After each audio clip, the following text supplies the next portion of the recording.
Newton का दूसरा नियम, कहानी के माध्यम से समझना। कहानी का नाम, भारी ट्रक और हल्की साइकिल। एक छोटे से गांव में दो सबसे अच्छे दोस्त रहते थे। रवि और मोहन दोनों को नई नई चीजें सीखने और समझने का बहुत शौक था। एक दिन गांव में विज्ञान मेला लगा, जहां विज्ञान के कई रोचक प्रयोग दिखाए जा रहे थे। रवि और मोहन ने सोचा कि वे वहां जाकर कुछ नया सीखेंगे। विज्ञान मेले में पहुंचकर उनकी नज़र एक विशेष प्रदर्शन पर पड़ी। वहां एक विज्ञान शिक्षक एक बड़े ट्रक और एक हल्की साइकिल के मॉडल के साथ प्रयोग कर रहे थे। शिक्षक ने बच्चों से पूछा, क्या आप जानते हैं कि भारी ट्रक को धक्का देना और हल्की साइकिल को धक्का देना एक जैसा क्यों नहीं होता? रवि ने तुरंत जवाब दिया, क्योंकि ट्रक भारी होता है और साइकिल हल्की। शिक्षक मुस्कुराए और बोले, बिल्कुल सही।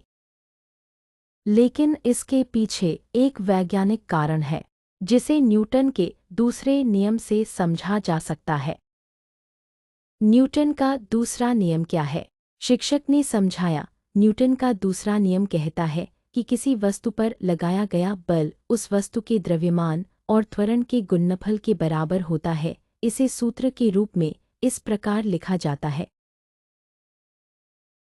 F बराबर माय, जहाँ F बराबर बल फोर्स, M बराबर द्रव्यमान मास, A बराबर त्वरण एक्सेलरेशन। प्रयोग द्वारा समझना।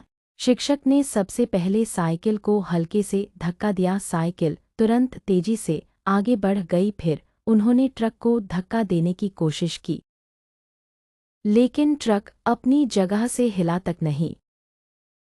शिक्षक ने कहा, यहाँ साइकिल का द्रव्यमान कम है, इसलिए कम बल से भी उसका त्वरण अधिक हो जाता है, जबकि ट्रक का द्रव्यमान बहुत अधिक है, इसलिए उसे गति में लाने के लिए बहुत अधिक बल की आवश्यकता होती है। रवि और मोहन ने इस प्रयोग को देखकर सोचा कि वे खुद इसे आजमा कर देखेंगे। मेले से लौटते समय उन्होंने अपनी साइकिलों को हल्के से धक्का दिया और देखा कि वे तुरंत चल पड़ी। फिर उन्होंने गांव के चौराहे पर खड़े एक पुराने ट्रक को धक्का देने की कोशिश की, लेकिन ट्रक हिला भी नहीं। रवि ने कहा, अब मुझे समझ में आ गया कि भारी वस्तु को गति में लाने के लिए अधिक बल की आवश्यकता होती है। मोहन ने जोड़ा, और हल्की वस्तु कम बल से भी तेज चल सकती है।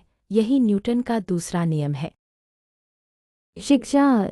न्यूटन का दूसरा नियम हमें यह सिखाता है कि किसी वस्तु का त्वरण उस पर लगाए गए बल और उसके द्रव्यमान पर निर्भर करता है। भारी वस्तुओं को गति में लाने के